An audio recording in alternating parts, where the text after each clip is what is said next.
Brasília, uma cidade patrimônio histórico da humanidade, uma cidade que tem suas características peculiares e cuja arquitetura já naquela época previa o aproveitamento máximo daquilo que a natureza nos oferecia, como são as obras que normalmente eu gosto de fazê-las, ou seja, circulação de ar, jardins, luz natural, aproveitamento de todos esses elementos dentro do projeto arquitetônico e com uma linguagem que remontasse ou que ele nos levasse a entender a arquitetura como cultura. Isso era a primeira parte do memorial. A segunda parte do memorial eu abrangia a questão operacional do prédio. Então, como é que o prédio seria operado? Como é que é? Esse é um edifício complexo, né? Então, nós temos que dizer como é que seria operado o prédio, como é que ele vai funcionar e como é que ele vai funcionar durante um determinado tempo. Então, eu tinha que, no memorial, descrever como é que o prédio ia crescendo e atendendo às demandas, necessidades que o plano diretor estabelecia. Então, essa foi uma segunda parte do memorial. Então, primeiro, a questão cultural da arquitetura, segundo, a operação aeroportuária e, para finalizar, a tecnologia de construção. Então, aí nós descrevemos como seria a técnica. Essa técnica mista de concreto, aço, mais ou menos aquilo, sobre aquele segundo ponto do memorial que você perguntou, é mais ou menos por aí. Então, primeiro aquela questão cultural, que tem detalhes que eu vou falar ainda agora. Questão construtiva, foram basicamente 3 técnicas que a gente usou. Concreto armado, concreto protendido, que é diferente, vocês sabem, né? Aço, essas são as 3 tecnologias utilizadas.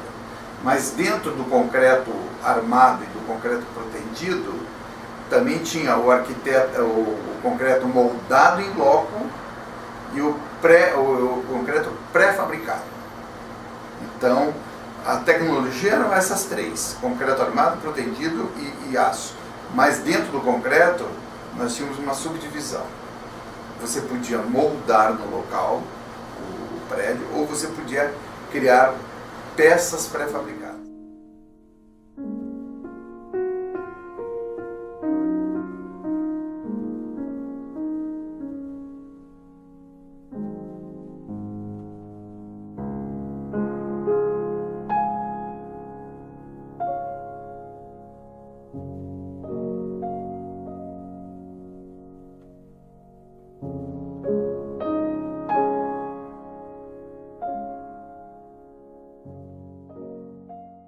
A questão cultural que você falou, eu acho que o prédio realmente ele tem que representar aquele local, aquele país, aquela cultura, sobre vários aspectos, não só na tecnologia, mas nós queríamos inserir dentro do prédio as obras do Aço Vulcão.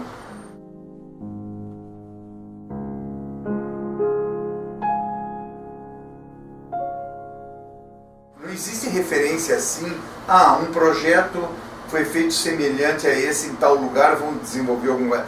Isso não, porque projeto de aeroportos, assim como rodoviárias, assim, qual é o ponto principal que existe nesse?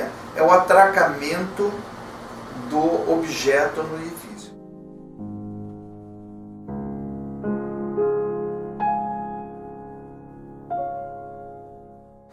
Sempre há, não é só no aeroporto. Eu sempre digo o seguinte: a arquitetura é uma manifestação cultural da gente que começa com a solidão e termina com a multidão. Começa com a solidão porque quando você é contratado para fazer um projeto, acho que acontece com vocês na escola, quando vocês começaram a desenvolver algum projeto, vocês pensam muito naquilo, vocês começam a refletir em torno daquele edifício. Mas para aquilo se transformar num projeto efetivamente, vai precisar agregar pessoas para poderem trabalhar junto, desenvolverem junto. Por exemplo, no nosso caso aqui, tem 2 pessoas que para mim foram fundamentais. Uma eu já falei, que é a professora Rosa Clias, que talvez seja a maior paisagista desse país, vivo, né?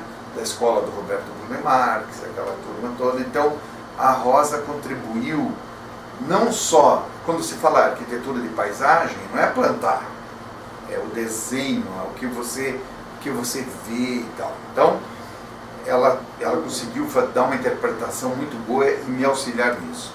Outra foi uma outra grande arquiteta, uma das pioneiras no lighting design, tipologias de lâmpadas com menor consumo, etc.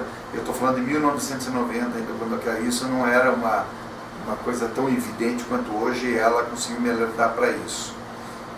Tinha um outro arquiteto que foi fabuloso, chamava-se Igor Cheranevsky, já falecido, já tinha na época quase 90 anos, ou tinha 90 anos, ele auxiliou na questão acústica.